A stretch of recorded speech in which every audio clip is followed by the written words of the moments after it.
नमस्कार, आप देख रहे हैं महाकाल टुडे और मैं हूं आपके साथ हर्षिता तोमर। आइए नजर डालते हैं आज के मुख्य समाचारों पर।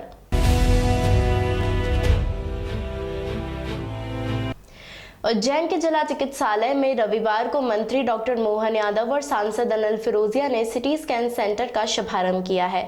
शासन की तरफ से जिला चिकित्सालय में सिटी स्कैन मशीन स्थापित की गई है, जिसके जरिए रियायती दरों पर सभी वर्ग के लोगों को सिटी स्कैन की सुविधा उपलब्ध कराई जा सकेगी। उज्जैन संभाग के मुख्यालय पर जिला चिकित्सालय अस्पताल को सर्व सुविधा युक्त बनाने के लिए शासन और प्रशासन द्वारा हर संभव प्रयास किए जा रहे हैं। ऐसे में रविवार को जिला चिकित्सालय परिसर में सिटी स्कैन सेंटर का शुभारंभ किया गया। समारोह में मुख्य अतिथि के रूप में उच्च शिक्षा मंत्री डॉक्टर मोहन यादव, सांसद अनिल फिरोजिया सहित अन्य जनप्रतिनिधि शामिल हुए।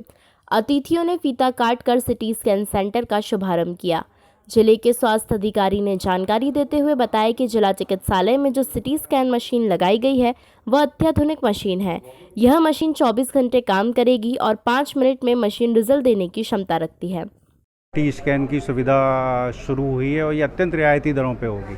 और सबसे बड़ी बात कि यहाँ पर जो हमने फिलिप्स की 32 स्लाइस की मशीन लगाई है, इसकी क्षमता ये है कि ये 64 स्लाइस की मशीन से इक्विवेलेंट काम करती है और इसके रिज़ल्ट भी बहुत फास्ट आते हैं। अगर इमरजेंसी होगी तो हम 5 मिनट में रिजल्ट देने की रिपोर्ट देने की स्थिति में हमने यहाँ पे व्यवस्था की है। किसी भी आपात स्थिति से निपटने की व्यवस्था 24 घंटे हमने ये सेवा प्रदान की है। रात को अगर 3 बजे भी अगर कोई पेशेंट अगर आता है, आकस्मिक पेशेंट आता है, तो उसके लिए भी ये खुलेगी। तो और यहाँ पर रेडिएशन का विशेष रूप से ध्यान रखा गया है, क्योंकि ये मशीन की ये क्वालिटी है कि ये कम से कम रेडिएशन में काम करती है। इसके अलावा मंत्री मोहन यादव ने बताया कि कोरोना काल की तीसरी लहर के पहले ही जिला चिकित्सालय को सर्व सुविधा युक्त बनाने का काम किया जा रहा है। सिटी स्कैन मशीन का लाभ अंत्योदय योजना और बीपीएल कार्ड धारक को निःशुल्क दिया जाएगा।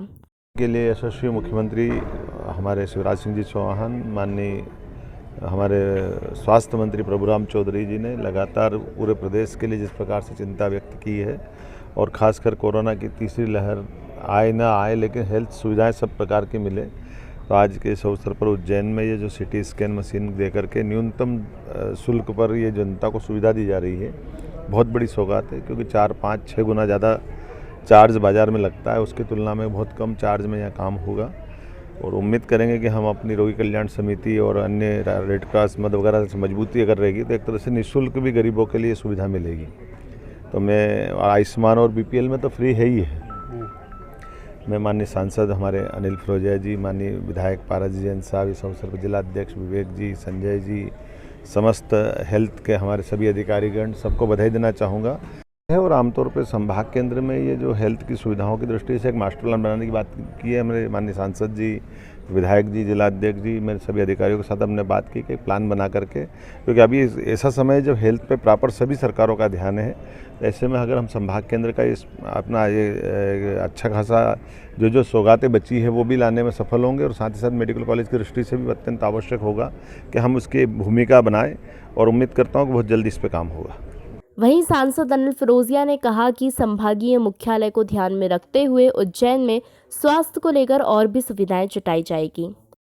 थेटा डायग्नोसिस के द्वारा पीपी मोड पे माननीय यशस्वी मुख्यमंत्री शिवराज सिंह जी चौहान ने उज्जैन को एक बहुत बड़ी सौगात दी सिटी स्कैन मशीन की। और वास्तव में हमने कोरोना काल में देखा है कि जो प्राइवेट सिटी स्कैन मशीन थी वो 8-8 हज़ार रुपये ले रही थी, और फिर हमने हस्तक्षेप करके उसको 4,000 रुपये करवाया, 3,000 रुपये में करवाया था। लेकिन 3,000 रुपये भी एक गरीब इंसान को बहुत पड़ता, महंगा भारी पड़ता है। तो माननीय मुख्यमंत्री जी से मांग करी थी और माननीय मुख्यमंत्री जी ने हमारी मांग को स्वीकार करा। मैं उनका बहुत बहुत दिल से आभार व्यक्त करता हूँ, स्वास्थ्य मंत्री का आभार व्यक्त करता हूँ। और यहाँ पे MRI की भी ज़रूरत है, तो मैं माननीय मुख्यमंत्री शिवराज सिंह जी से मांग करूंगा कि हमको MRI की भी सुविधा दे। और जो रहा उज्जैन संभाग की बात, तो वास्तव में उज्जैन संभागीय ये चिकित्सालय है, तो इसको संभागीय स्तर की जो सुविधाएं होना चाहिए, जो इंदौर में है, जो भोपाल में है, वो उज्जैन में अभी नहीं है। लेकिन देने वाला बहुत सहज, सरल और सहृदय है, ऐसे हमारे यशस्वी मुख्यमंत्री शिवराज सिंह जी चौहान। और जब हम उनसे विनम्रता से बात करेंगे, मांग करेंगे, तो मेरे को पूरा विश्वास है कि वो हमारी इस मांग को भी पूरा करेंगे। उज्जैन पुलिस कप्तान सत्येंद्र कुमार शुक्ल एवं अन्य अधिकारियों के निर्देश का पालन करते हुए ट्रैफिक डीएसपी एच.एन. बाथम के नेतृत्व में विश्व यातायात दिवस मनाया गया।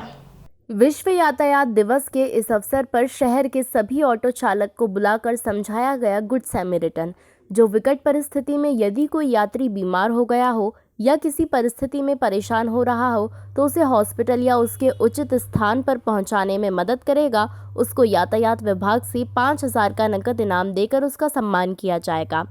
आज यातायात विभाग की तरफ से शहर में सभी ऑटो चालकों की समीक्षा बैठक उज्जैन के पुलिस कप्तान सत्येंद्र कुमार शुक्ल, आईपीएस अफसर doctor Ravindra Verma, city additional SP Amarendra Singh और ग्रामीण एडिशनल एसपी आकाश भूरिया द्वारा लेकर उन्हें समझाया गया। शहर में आज विश्व यातायात दिवस के अवसर पर सभी ऑटो चालक अपने ऑटो पर बैनर लगाकर, जिसमें लिखा था मैं सभी ट्रैफिक नियमों का पालन करूंगा, उज्जैन को सशक्त बनाऊंगा, ऐसा लिखवाकर पूरे शहर में मुख्य मार्गों से होते हुए प्रचार प्रसार किया है। उज्जैन पुलिस कप्तान सत्येंद्र कुमार शुक्ल द्वारा चिन्हित किए गए चालकों को हेलमेट देकर उनका सम्मान करते हुए बताया, सभी आज से संकल्प लें, यातायात नियमों का पूर्णतः पालन करेंगे। आईपीएस अफसर डॉक्टर अरविंद वर्मा द्वारा बताया गया, भारत में लगभग एक साल में रोड एक्सीडेंट में लगभग 1,50,000 लोगों की मौत होती है। सभी एम्बुलेंस चालक और ऑटो चालक से अपील करते हुए बताया, समय पर रोड एक्सीडेंट में घायल व्यक्ति को हॉस्पिटल पहुंचाया जाता है तो उसकी जान बच सकती है। ऐसे कई आईपीएस अफसर डॉक्टर रविंद्र वर्मा द्वारा समीक्षा बैठक में बताया गया। समीक्षा बैठक में मुख्य रूप से traffic DSP H N. Batham, CSP Hemlata, DSP headquarter Arvind Tiwari Agrawal, Vandana Chauhan, DSP Arvind Singh Tomar, DSP Surendra Pal Singh Rathore, RI Jaiprakash Arya, traffic निरीक्षक पवन कुमार, निरीक्षक संगीता डामोर, चिमनगंज थाना प्रभारी जितेंद्र भास्कर, महाकाल थाना प्रभारी मुनेंद्र गौतम, महिला थाना प्रभारी रेखा वर्मा, कोतवाली थाना प्रभारी अमित सोलंकी, खाराकुआ थाना प्रभारी कृष्णकांत तिवारी, नीलगंगा थाना प्रभारी तरुण कुरील, पवासा थाना प्रभारी गजेंद्र पचोरिया, कंट्रोल रूम प्रभारी संजय सिंह राजपूत, सब इंस्पेक्टर लखन सिंह गौड़, सूबेदार निवेश मालवीय, मनीष शुक्ला, सौरभ शुक्ला, स्वाति कामले, सब इंस्पेक्टर रतन सिंह गरवाल, खेमराज पहाड़िया, आर.एस. चवारिया सहित जिले के सभी थाना प्रभारी और एएसआई भी समीक्षा बैठक में मौजूद थे। आज जैसा कि आप लोग जानते हैं कि वर्ल्ड ट्रैफिक डे है और वर्ल्ड ट्रैफिक डे के दिन जो 15 अगस्त को केंद्र सरकार की एक योजना जो गुड सैमरिटन योजना, जो सामान्य तौर पर दुर्घटना में जो घायल व्यक्ति हैं उनकी सहायता के लिए आमजनों को प्रोत्साहित करने के उद्देश्य से की गई है, उसकी आज जानकारी दी गई है। और हमारा ये आप लोगों के माध्यम से निवेदन रहेगा आम जनता से कि कभी भी कोई दुर्घटनाग्रस्त व्यक्ति है उसकी सहायता के लिए सामने आए, उसको तत्काल जो चिकित्सकीय सुविधा है उसके लिए जो नियरेस्ट हॉस्पिटल या ट्रॉमा सेंटर है वहाँ लेकर जाएं। आपको निश्चित तौर पर ये पुण्य का काम है ही, साथ ही साथ जो हमारे शासन की तरफ से प्रत्येक दुर्घटना में घायल व्यक्ति को जिसको आप बचाएंगे उसको प्रोत्साहन स्वरूप 5,000 रुपये की राशि से पुरस्कृत करने की भी योजना शासन की है और उसको ज़्यादा से ज़्यादा प्रचार प्रसार किया जाए और ज़्यादा से ज़्यादा लोग इसमें आगे आएँ और हम इससे एक सड़क पे एक सुरक्षित यातायात की जो व्यवस्था सुनिश्चित कर पाएंगे। नगर निगम की पीएम आवास योजना के फील्ड इंजीनियर की देर रात 0 पॉइंट ब्रिज के पास चाकुओं से गोदकर अज्ञात बदमाशों ने हत्या कर दी है।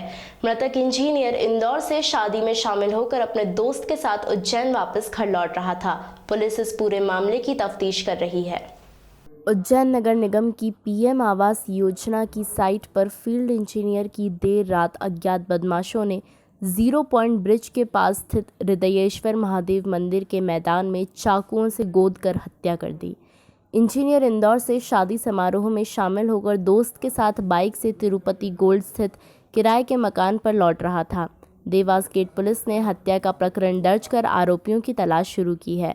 पंकज पिता शीतल प्रसाद 28 वर्ष निवासी कुशवाहा बस्ती ग्राम उचेहरा जिला सतना हाल मुकाम तिरुपति गोल्ड MR5 नगर निगम की पीएम आवास योजना के ठेकेदार की साइट पर फील्ड इंजीनियर था। वह नगर निगम के अस्थायी कंप्यूटर ऑपरेटर सुदामा के साथ तिरुपति गोल्ड कॉलोनी में रहता था। दोनों दोस्त शनिवार को इंदौर में आयोजित शादी समारोह में शामिल होने गए थे, जहां से देर रात बाइक पर सवार होकर उज्जैन स्थित घर लौट रहे थे। पंकज ने लघु शंका की 0 पॉइंट ब्रिज के पास स्थित हृदयेश्वर महादेव मंदिर के सामने खुले स्थान पर बाइक रुकवाई। तभी बाइक पर सवार होकर 2-3 बदमाश आए और पंकज पर चाकुओं से हमला बोल दिया। उसका दोस्त सुदामा यहां से दूर भाग गया, फिर दूर से ही पत्थर फेंक कर बदमाशों को भगाया और यहां से गुजर रही कार को रोककर पंकज को गंभीर हालत में लेकर जिला अस्पताल पहुंचाया, जहां देर रात करीब 2:30 बजे पंकज ने उपचार के दौरान दम तोड़ दिया। शादी समारोह से वापस लौट रहे 2 व्यक्तियों के साथ मोटरसाइकिल पर आए 2 व्यक्तियों ने मारपीट की और चाकू से प्रहार किया था, जिसमें एक व्यक्ति की मृत्यु हो गई है। हमारे पास बहुत महत्वपूर्ण सुराग उसमें मिले हैं और हमारी टीमें काम कर रहे हैं, जल्दी हम इसका खुलासा करेंगे। ट्रैफिक नियम तोड़ने वालों को उज्जैन पुलिस अब नए ढंग से सबक सिखाएगी। यदि कोई व्यक्ति ट्रैफिक नियम तोड़ता हुआ सीसीटीवी कैमरे में कैद हुआ तो उसकी गाड़ी के नंबर के साथ ही उसका नाम भी एलईडी स्क्रीन पर डिस्प्ले किया जाएगा।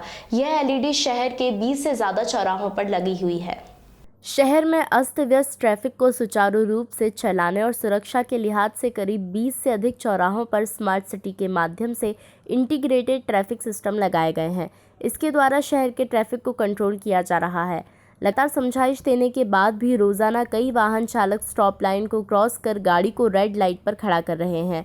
साथ ही कई लोग रेड लाइन जंप कर रहे हैं। ऐसे सभी लोगों के नंबर चौराहे पर लगे कैमरे की मदद से ट्रेस कर सभी नियम तोड़ने वालों के घर पर 500 रुपये के चालान भेजे गए, लेकिन कई लोगों ने तय सीमा निकल जाने के बाद भी चालान की राशि जमा नहीं की है।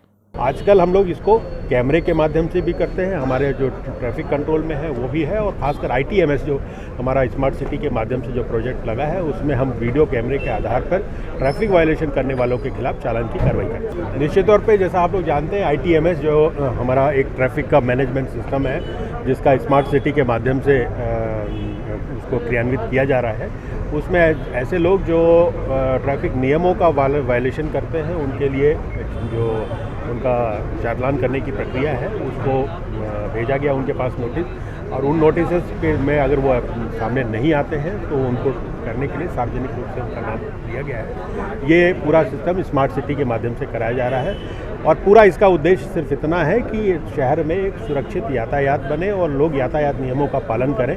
यातायात नियमों का पालन नहीं करने से कई बार बहुत सारी दुर्घटनाएं होती हैं, उसको बचाने के उद्देश्य से ये कार्रवाई की जाती है।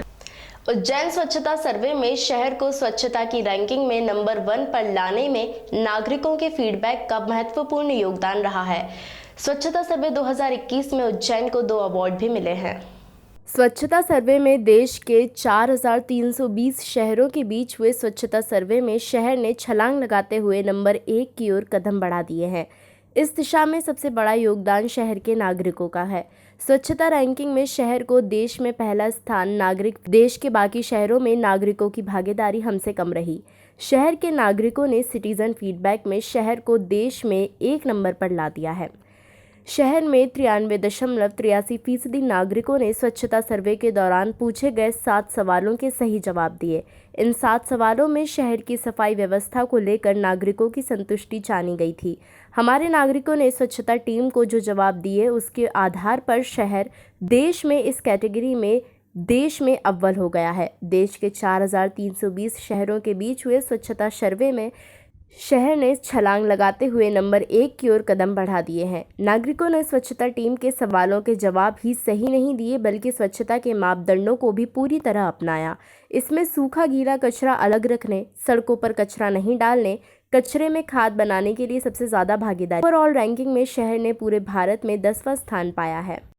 स्वच्छता सर्वेक्षण में उज्जैन शहर ने इस बार पुरस्कार जीता है और हमारे आयुक्त महोदय जो पहले थे श्री सिंगल सर, उनके नेतृत्व में उज्जैन नगर निगम के स्वास्थ्य विभाग की टीम ने अथक प्रयास किए, जिसके परिणाम स्वरूप ये पुरस्कार हमें मिल रहा है इस बार। और इस बार भी हमारा पूरा प्रयास रहेगा कि हमारे प्रशासक महोदय संदीप यादव सर और कलेक्टर सर जो नगर निगम में भी रहे हैं, उनके मार्गदर्शन में हमारी टीम इसी प्रकार और दुगने जोश और उत्साह से कार्य करके हम उज्जैन को और रैंकिंग मार्क लेने का प्रयास करेंगे। इसमें 2-3 चीज़ें एक होती हैं। एक तो महत्वपूर्ण चीज़ है कि घरों पे जो कचरा निकल रहा है उसका सेग्रीगेशन हो, गीले और सूखे कचरे का। आप लोगों के माध्यम से मैं शहरवासियों से अपील भी करना चाहूँगा कि जो डोर टू डोर कलेक्शन के लिए गाड़ी आती है उस गाड़ी में हम गीला और सूखा कचरा अलग अलग करके दें, इससे उसके निष्पादन में सहायता मिलती है और जो है साइंटिफिक तरीके से ये चीज़ हो पाती है। दूसरा इसमें हमारा प्रयास है कि शहर में जो सार्वजनिक शौचालय हैं उन्हें हम साफ़ सुथरा रखें और उनका जो है जब पब्लिक अधिक से अधिक उपयोग करें। इसके अलावा जो बैकलाइन है, नालियाँ हैं, इनकी नियमित रूप से सफाई होना। साथ ही साथ हमें एक चीज़ समझनी होगी कि जो बैकलाइन है, नालियाँ हैं, ये कचरा फेंकने के लिए नहीं होती हैं। तो इस मामले में भी हमें थोड़ी जागरूकता रखनी होगी कि हम बैकलाइन नालियों में कचरा ना फेंकें।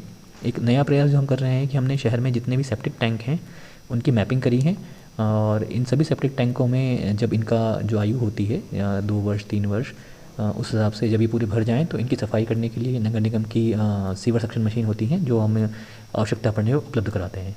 तो इस प्रकार से एक परिवार में या एक घर में या एक प्रतिष्ठान में जो भी गीला सूखा कचरा निकलता है उसका निष्पादन सही तरीके से हो सके, इसका हमारा प्रयास रहेगा।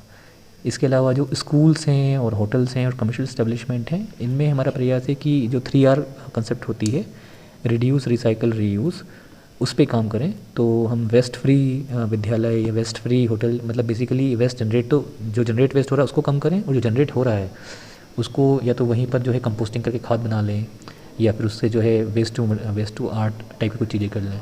इसमें प्रयास रहेगा और इसमें हमें मुझे लगता है कि सभी शहरवासी बढ़ चढ़ के हिस्सा लेंगे, सहयोग करेंगे तो हमारा शहर और खूबसूरत और सुंदर बन सकेगा। बच्चों को बहुत बहुत शुभकामनाएं, बधाई देता हूं और मैं ये निवेदन भी करता हूं कि हम छठे पायदान पे आए हैं, हम पहले पायदान पे क्यों नहीं आ सकते। मैं शुरू से ये प्रयास कर रहा हूं और लोगों को जन जागृत भी कर रहा हूं। मैंने सफाई अभियान भी छेड़ा है। तो मैं आपके माध्यम से जनता से यही निवेदन करूंगा कि हम स्व प्रेरणा से अपने शहर को स्वच्छ रखें, अपने घर को स्वच्छ रखें, अपने गली मोहल्ले को स्वच्छ रखेंगे तो मुझे पूरा विश्वास है बाबा महाकाल की कृपा से हम भी अगले बार जब भी हमारा सर्वे होगा तो हम 1 नंबर पायदान पे आएंगे, ये मुझे पूरा विश्वास है। श्री महाकालेश्वर मंदिर से भगवान श्री महाकालेश्वर की मार्गशीर्ष माह की पहली व कार्तिक माह की तीसरी सवारी सोमवार 22 नवंबर को 4:30 बजे महाकालेश्वर मंदिर से निकाली जाएगी। सवारी निकालने से पूर्व महाकालेश्वर मंदिर के सभा मंडप स्थित जगह पर भगवान श्री महाकालेश्वर के चंद्रमौलीश्वर स्वरूप का विधिवत पूजन अर्चन किया जाएगा। बाबा महाकाल की पालकी को मुख्य द्वार पर सशस्त्र पुलिस बल के जवानों द्वारा भगवान को सलामी, गार्ड ऑफ ऑनर दिया जाएगा। श्री महाकालेश्वर मंदिर प्रबंध समिति 19 संबंधी सारे प्रतिबंध समाप्त किए जाने की घोषणा के बाद अब सवारी परंपरानुसार एवं पूर्ण गरिमामय तरीके से निकाली जाएगी। सवारी श्री महाकालेश्वर मंदिर से गुदरी चौराहा, बख्शी बाजार, कहारवाड़ी होते हुए रामघाट पहुंचेगी।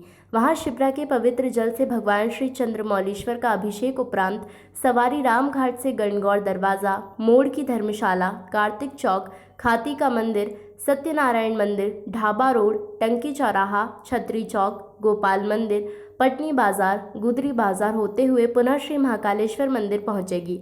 सवारी में आगे तोपची, कड़ाबीन, पुलिस बैंड, घुड़सवार दल, सशस्त्र पुलिस बल के जवान नगरवासियों को बाबा के आगमन की सूचना देते हुए चलेंगे। इस अंक में फिलहाल इतना ही। अगले अंक में फिर मुलाकात होगी, तब तक के लिए नमस्कार।